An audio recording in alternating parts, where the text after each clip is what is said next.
मधील रूपांतरण। फुलपाखराच्या वाढीच्या 4 अवस्था आहेत। कोणकोणत्या? तर अंडी, अळी, कोश आणि प्रौढ। प्रौढ म्हणजेच फुलपाखरू तयार होत असतात।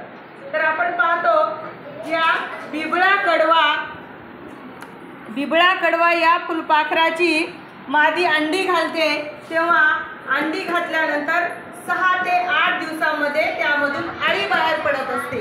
आणि अळी म्हणजेच काय असतं? सुरवंट। आणि अळीमधून लगेच 10 ते 12 दिवस अळी ही खूप तिची खाण्याचा वेग वाढलेला असतो आणि भरपूर असं पानं खाऊन किंवा अन्न खाऊन ती आपल्या स्वतःभोवतीच तिच्या वाढ होत असते, कारण भराभरा पानं खात असते आणि तिची वाढ झाल्यानंतर तिच्या शरीरावरची कात टाकत असते। अशी 3 ते 4 वेळा ती कात टाकते स्वतःची आणि भरपूर अशी तिची भरभर वाढ होते अळीची। आणि नंतर ती कोश अवस्थेमध्ये जाते। ती स्वतःभोवतीच एक कोशाची गुंडी विणत असते आणि या कोश अवस्थेमध्ये ती 11 ते 12 दिवस असते। सुरवंट हा कोश अवस्थेमध्ये 11 ते 12 दिवस असतो आणि नंतर प्रौढ अवस्था फुलपाखराची होत असते, म्हणजे फुलपाखरू बनत असते ते। तर आपण प्रत्यक्ष बघूयात। आपल्या मुलांनी हा प्रयोग करण्यासाठी खूप सहकार्य केलेलं आहे, सगळ्यांनी आणलेलं आहे।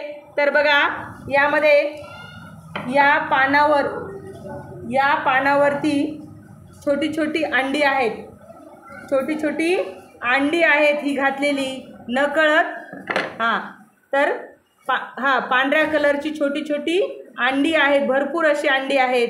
त्यानंतर ही आहे अळी, ही आहे अंडी, अळी आणि त्यानंतर अळीच्या नंतर कोश अवस्था। ही हा आहे कोश।